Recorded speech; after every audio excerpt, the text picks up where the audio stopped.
안녕하세요. 삶의 벗입니다. 오늘도 찾아주셔서 감사합니다. 여러분, 혹시 이런 생각 해보신 적 있으신가요? 심장마비, 그거 젊은 사람은 안 걸리는 거 아닌가? 또는 그냥 체한 거겠지 하고 넘긴 적은 없으셨나요? 그런데요, 실제로 심장마비는 우리 부모님 세대 60대 이상에서 갑작스럽게 그리고 치명적으로 발생하는 경우가 많습니다. 특히 혼자 계실 때 찾아오면 대처가 어렵고 위험한 상황으로 번질 수 있죠. 그래서 오늘은 심장마비의 전조 증상부터 혼자 있을 때 대처법, 그리고 가족들이 꼭 알아야 할 응급대처 방법까지 꼼꼼하게 알려드리겠습니다. 영상 중간중간 실제 사례도 소개해드릴 예정이니까요. 지금 구독과 좋아요 꼭 눌러주시고요. 댓글에 여러분의 건강 궁금증도 남겨주시면 다음 영상 주제로 정성껏 준비해보겠습니다. 자, 그럼 오늘 도움 말씀 주실 30년 경력의 내과 전문의 선생님 모셔보겠습니다. 선생님 반갑습니다. 오늘 주제가 심장마비인데요. 사실 심장마비라는 말을 자주 듣긴 하는데 막상 심장마비가 정확히 뭐냐고 물으면 정확하게 아는 분들은 많지 않더라고요. 그리고 협심증이나 심근경색이랑은 또 뭐가 다른지 헷갈린다는 분들도 많고요. 먼저 심장마비가 정확히 어떤 상태인지, 그리고 협심증, 심근경색은 각각 어떤 차이가 있는지 기초부터 한번 풀어서 설명해 주시면 좋겠습니다. 네, 반갑습니다. 우리가 흔히 말하는 심장마비는 의학적으로는 심근경색이라고 합니다. 조금 낯선 말일 수 있지만 이해하고 나면 그 위험성이 얼마나 큰지 확실히 느껴지실 거예요. 심근경색은 심장 근육에 피를 보내는 혈관이 갑자기 막히면서 생기는 응급질환입니다. 심장은 24시간 쉬지 않고 피를 몸 전체로 보내주는 기관이죠. 그런 심장이 제대로 움직이기 위해서는 산소와 영양분을 공급받는 혈관, 즉 관상동맥이 아주 중요합니다. 그런데 이 관상동맥에 갑자기 혈전, 즉 피떡이 생겨서 막혀버리면 심장은 더 이상 제대로 움직이지 못합니다. 문제가 생긴 그 순간부터 심장 근육은 빠르게 괴사, 즉 죽기 시작하고요. 그래서 이건 골든타임이 있는 질환입니다. 심근경색이 발생한 뒤 1시간 이내에 응급치료가 시작되지 않으면 사망률이 급격히 올라갑니다. 그래서 심장마비는 가장 빠른 시간 내에 치료를 시작해야 하는 병이라고 말하죠. 여기서 많은 분들이 헷갈려 하시는 게 있어요. 바로 협심증과의 차이입니다. 협심증은 심장혈관이 완전히 막힌 건 아니고 일시적으로 좁아지거나 혈액 흐름이 원활하지 않을 때 발생합니다. 그래서 협심증은 주로 무거운 물건을 들거나 운동할 때 가슴이 조이는 듯한 느낌이 오고 잠시 쉬면 통증이 사라지는 경우가 많습니다. 하지만 심근경색은 다릅니다. 통증이 훨씬 더 강하고 10분 이상 계속되거나 쉬어도 사라지지 않아요. 무엇보다 심근경색은 빠르게 악화됩니다. 가슴 통증뿐 아니라 호흡 곤란, 식은땀, 구토, 어지러움 등 여러 가지 증상이 복합적으로 나타날 수 있고요. 그리고 이런 증상이 올 때 체한 것 같아서 약 먹고 누웠다. 이런 잘못된 대처가 목숨을 잃게 만드는 원인이 되기도 합니다. 또 하나 주의하셔야 할 점은 노인분들은 통증에 둔감한 경우가 많기 때문에 통증이 약하거나 아예 없을 수도 있다는 겁니다. 대신 호흡이 가빠지거나 갑자기 식은땀이 나고 극도의 피로감을 느끼는 등 좀 더 애매한 증상으로 나타나는 경우도 많아요. 그래서 나는 별로 아프지 않은데 하고 방심하면 그 사이에 병은 깊어질 수 있습니다. 결론적으로 심장마비, 즉 심근경색은 정말 단 몇 분, 몇 초가 생명을 좌우합니다. 이해가 어려운 병이지만 조금만 관심을 가지면 미리 신호를 알아차릴 수 있고 정확한 대응을 통해 소중한 생명을 지킬 수 있습니다. 정말 놀라운 이야기였습니다, 선생님. 심장마비가 그렇게도 빠르게 진행되는 병이라는 걸 오늘 처음 아신 분들도 많으실 것 같은데요. 그런데 시청자분들께서 가장 궁금해하실 부분이 바로 이게 아닐까 싶습니다. 나는 아직 괜찮을까? 혹시 심장에 이상이 생기기 전에 알 수 있는 방법은 없을까? 실제로 심장마비가 오기 전에 우리 몸이 보내는 신호들이 있다고 들었습니다. 선생님, 이런 전조 증상에는 어떤 것들이 있을까요? 네, 좋은 질문입니다. 심장마비는 어느 날 갑자기 생기는 것처럼 보이지만 사실 대부분은 그 전에 신체가 보내는 위험 신호를 여러 번 보냅니다. 첫 번째, 가장 흔하면서도 중요한 신호는 가슴 통증입니다. 주로 왼쪽 가슴이 뻐근하거나 조이는 느낌이 들고 이 통증이 어깨나 팔, 턱, 심지어 등까지 퍼지기도 합니다. 특히 10분 이상 지속되거나 쉬어도 낫지 않는 경우는 매우 위험합니다. 이럴 땐 즉시 병원을 찾아야 합니다. 두 번째는 숨이 차거나 숨쉬기 힘든 증상입니다. 계단을 조금만 올라도 숨이 가쁘고 가슴이 답답하다면 이미 심장이 충분히 기능을 못하고 있다는 신호일 수 있습니다. 세 번째는 갑작스러운 피로감입니다. 이건 특히 여성이나 고령자에게서 자주 나타납니다. 전에는 쉽게 하던 일인데 요즘은 금방 지치고 자꾸 누워있고 싶어진다면 심장 기능 저하를 의심해 볼 수 있습니다. 네 번째는 식은땀과 구토, 메스꺼움 같은 증상입니다. 이건 위장 질환처럼 느껴지기 쉬워서 체한 줄 알고 넘기는 경우가 많지만 사실 심장 문제일 수도 있습니다. 그리고 마지막으로는 불규칙한 심장박동, 즉 부정맥이 있습니다. 심장이 두근두근 빨라지거나 가끔 한 번씩 쿵 하고 멎는 듯한 느낌이 들면 심장 전기 신호에 문제가 생겼을 가능성도 있습니다. 중요한 건 이런 증상들이 한 가지만 나타나기보다 복합적으로 동시에 혹은 순차적으로 나타난다는 점입니다. 특히 고혈압, 당뇨, 고지혈증 같은 기저질환이 있는 분들이라면 이런 전조 증상이 가볍게 지나가지 않습니다. 또 노년층은 통증 자체가 약하게 느껴지는 경우가 많아서 그냥 좀 피곤해서 그런가, 나이 들어서 그렇지 뭐하고 넘기다가 놓치는 경우가 정말 많습니다. 그래서 몸이 보내는 이상 신호는 절대로 가볍게 보지 않으셔야 합니다. 선생님, 정말 유익한 설명이었습니다. 심장마비 전조 증상은 이렇게 다양한데 정작 많은 분들이 그냥 피곤해서 그렇겠지 하고 그대로 지나치는 경우가 많을 것 같아요. 그런데요, 이런 상황도 생각해 보게 됩니다. 만약 누군가가 집에 혼자 있는데 갑자기 앞서 말씀하신 증상들, 가슴 통증이나 식은땀 같은 것들이 나타난다면 그땐 도대체 어떻게 해야 할까요? 특히 요즘은 혼자 사시는 어르신들도 많다 보니 이 부분이 정말 궁금하실 것 같아요. 혼자 있을 때 심장마비가 의심된다면 즉각 어떤 행동을 해야 하나요? 네, 혼자 있을 때 갑작스럽게 심장마비가 의심되는 증상이 나타난다면 당황하지 않고 빠르게 대처하는 것이 생명을 살릴 수 있습니다. 지금부터 차근차근 설명드리겠습니다. 첫 번째는 바로 119에 신고하는 것입니다. 심장마비가 의심되는 증상이 나타났을 때 가장 중요한 건 의식을 잃기 전에 빠르게 도움을 요청하는 것입니다. 그런데 실제로 마비 증상이 시작되면 손이 떨리고 판단이 흐려져서 스마트폰으로 번호를 누르기조차 어려울 수 있습니다. 그래서 평소에 꼭 해두셔야 할 게 있습니다. 바로 휴대폰에 긴급 전화 단축 설정을 해두는 것입니다. 안드로이드 폰이나 아이폰 모두 전원 버튼을 빠르게 누르거나 특정 버튼 조합만으로 119에 자동 신고가 가능한 기능이 있습니다. 이런 설정을 미리 해두면 심장마비처럼 급박한 상황에서 말을 못하거나 번호를 정확히 못 눌러도 도움을 요청할 수 있는 가능성이 높아집니다. 두 번째는 문을 미리 열어두는 것입니다. 이건 많은 분들이 놓치기 쉬운 포인트인데요. 구급대원이 도착했을 때 문이 잠겨 있다면 더 많은 시간이 걸릴 수 있습니다. 그래서 전화 직후 아직 움직일 수 있을 때 현관문이나 방문을 살짝 열어놓는 것도 중요한 준비입니다. 세 번째는 이전에 심장질환으로 약을 처방받았다면 니트로글리세린을 복용하는 것입니다.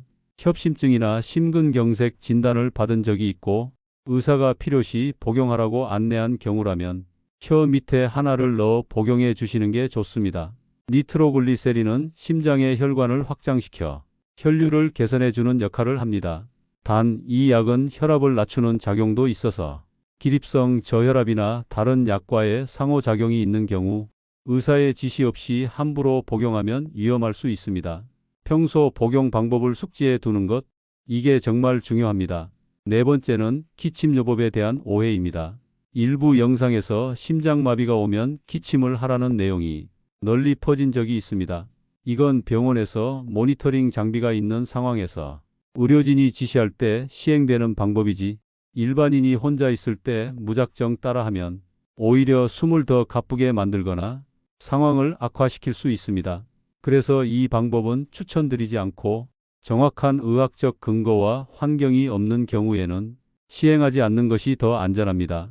다섯 번째는 자세를 안정시키고 호흡을 조절하는 것입니다. 갑작스러운 통증으로 놀라게 되면 오히려 움직임이 많아지고 심장이 더 부담을 느끼게 됩니다. 그럴 때는 가능한 한 편안한 자세, 예를 들어 침대에 반쯤 누운 자세나 등을 기대고 앉은 자세를 취해 주시고 숨을 크게 들이마시고 천천히 내쉬는 식으로 호흡을 안정시키는 것이 도움이 됩니다. 특히 쓰러질 위험이 있는 장소에 서 있거나 걸어 다니는 것보다는 낙상을 방지할 수 있는 낮은 곳에 머무르는 것이 좋습니다. 선생님, 혼자 있을 때 대처법까지 자세히 알려주셔서 정말 큰 도움이 됐습니다. 특히 119 단축 신고 설정 이야기는 실제로는 많은 분들이 간과하고 계신 부분이더라고요. 그런데요, 정말 다행히도 빠르게 대처해서 생명을 구한 분들도 계시다고 합니다. 그래서 오늘은 그중 한 분과 전화 연결을 통해 직접 그때의 이야기를 들어보려고 합니다. 전화 연결 한번 해보겠습니다. 이승용 씨, 나와 계신가요?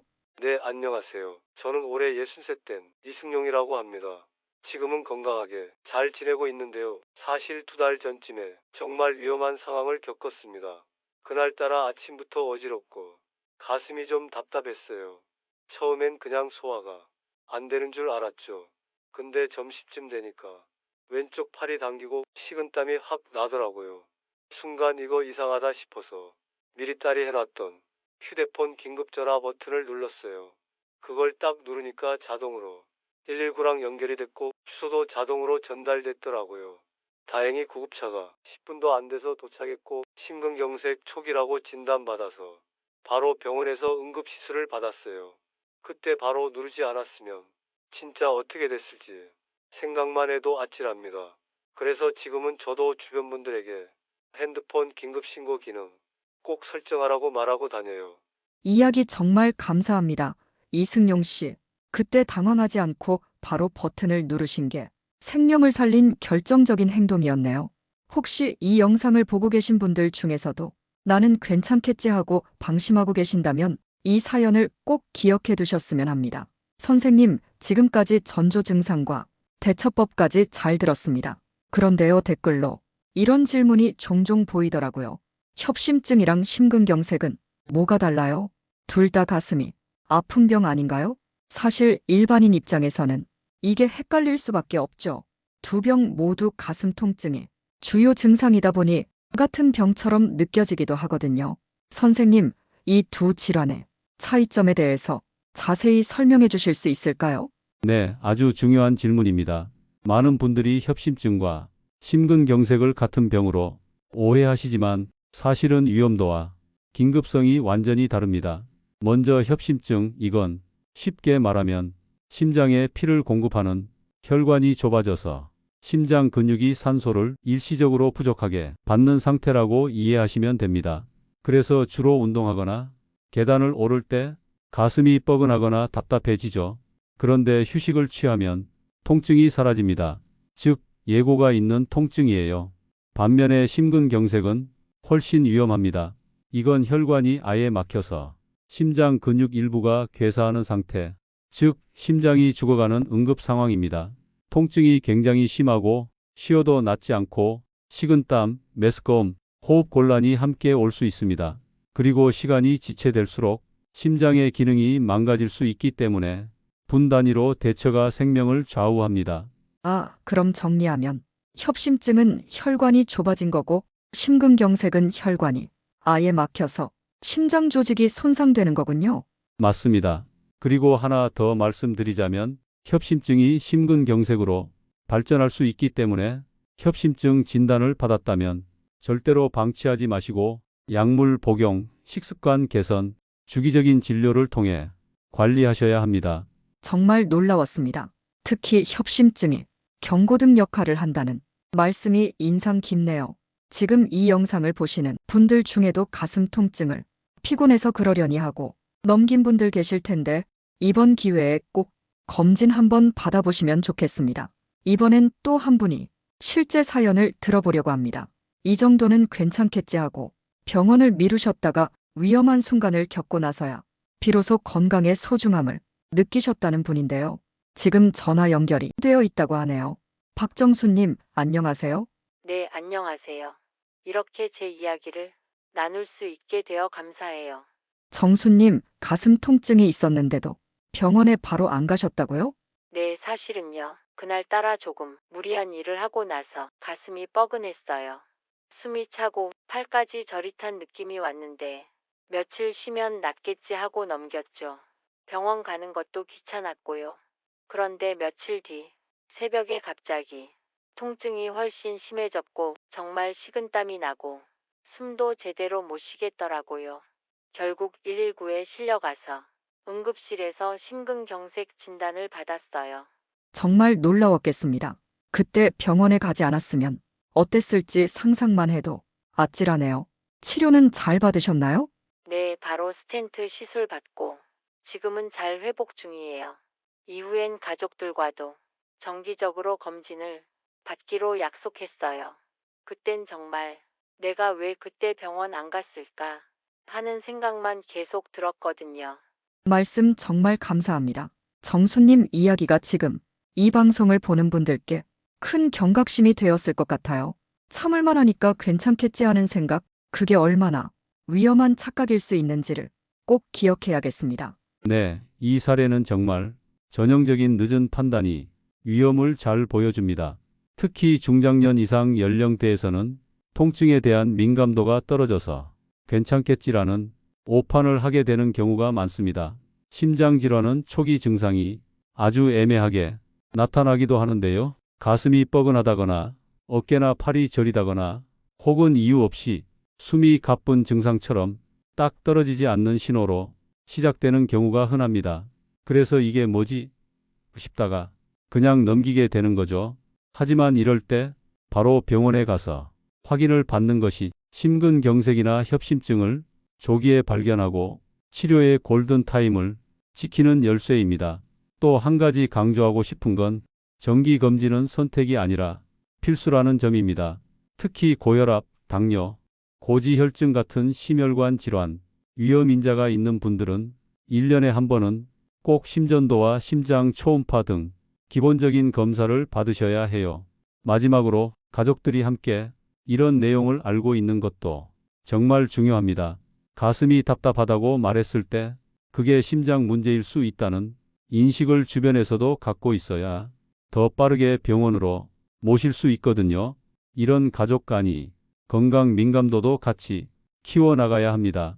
지금까지 정말 중요한 이야기들을 나눠봤습니다. 사연을 통해 심장마비가 얼마나 갑작스럽고 위협적인지, 그리고 그걸 막기 위해 어떤 대처가 필요한지도 배웠는데요. 하지만 역시 가장 좋은 건 그런 일이 애초에 일어나지 않도록 예방하는 것이겠죠. 선생님, 그렇다면 심장을 건강하게 지키기 위해 우리가 일상에서 실천할 수 있는 습관들은 어떤 것들이 있을까요? 맞습니다. 예방은 치료보다 언제나 더 현명한 선택이죠. 특히 심장 건강은 작은 습관의 차이가 생명을 살릴 수도 있습니다. 첫 번째는 규칙적인 운동입니다. 매일 빠르게 걷기, 가볍게 자전거 타기, 수영 등 심장 박동수를 적당히 올려주는 유산소 운동을 주 4에서 5회, 한 번에 30분 이상 하시는 것이 좋습니다. 단, 기존 심장 질환이 있다면 반드시 의사와 상의 후 시작하셔야 합니다. 두 번째는 짠 음식 줄이기입니다. 나트륨을 과다 섭취하면 혈압이 올라가고 이게 결국 심장에 무리를 주게 됩니다. 김치, 젓갈, 국물류는 되도록 덜 짜게 드시고 식탁 위에 소금통이나 액젓을 아예 올리지 않는 습관을 들이시는 게 좋아요. 세 번째는 금연과 절주입니다. 흡연은 동맥을 굳게 만들고 혈관 내벽을 손상시켜 심근경색 위험을 크게 높입니다. 또 과도한 음주는 고혈압을 유발하고 심장박동을 불규칙하게 만들어 급사의 위험까지도 높이게 됩니다. 금연은 당장, 절주는 꾸준히 줄이시는 걸 목표로 하세요. 네 번째는 충분한 수면과 스트레스 관리입니다. 하루 6시간 이상 숙면을 취하지 못하면 심혈관계에 악영향을 줍니다. 또 만성 스트레스는 부정맥이나 고혈압, 심장마비의 위험을 키우는 주요 요인입니다. 스트레스를 받을 땐 심호흡, 산책, 혹은 가족과 대화 같은 마음의 환기법을 찾는 것도 꼭 필요합니다. 마지막으로는 정기적인 검진입니다. 고혈압, 당뇨, 고지혈증 같은 질환이 있는 경우 심장에 이상이 없어 보여도 1년에 한 번 정도는 검진을 통해 확인하는 습관이 위험을 미리 막는데 정말 큰 도움이 됩니다. 선생님, 오늘 정말 감사드립니다. 심장마비라는 위급한 상황에 대해 이렇게 깊이 있고 쉽게 설명해 주시니 저뿐 아니라 많은 시청자분들께도 큰 도움이 됐을 것 같습니다. 지금 이 영상을 보시는 여러분, 심장 건강은 누구에게나 중요한 이야기입니다. 오늘 알려드린 전조 증상, 대처 방법, 그리고 생활 습관까지 꼭 기억해 두셨으면 좋겠습니다. 혹시 여러분 주변에도 심장 건강에 대해 걱정이 되시는 분들이 계시다면 이 영상을 꼭 공유해 주세요. 한 사람의 생명을 살릴 수도 있는 정보니까요. 그리고 여러분의 건강에 관한 궁금증이나 경험담 댓글로 자유롭게 남겨주세요. 저희가 또 다른 영상으로 여러분의 궁금증을 풀어드릴 수 있도록 하겠습니다. 삶의 벗은 늘 여러분 곁에서 작은 지혜와 건강 정보를 나누는 친구가 되고 싶습니다. 오늘 영상이 도움이 되셨다면 구독과 좋아요 잊지 마시고요. 그럼 다음 영상에서도 더 유익한 이야기로 인사드리겠습니다. 건강한 하루 되세요.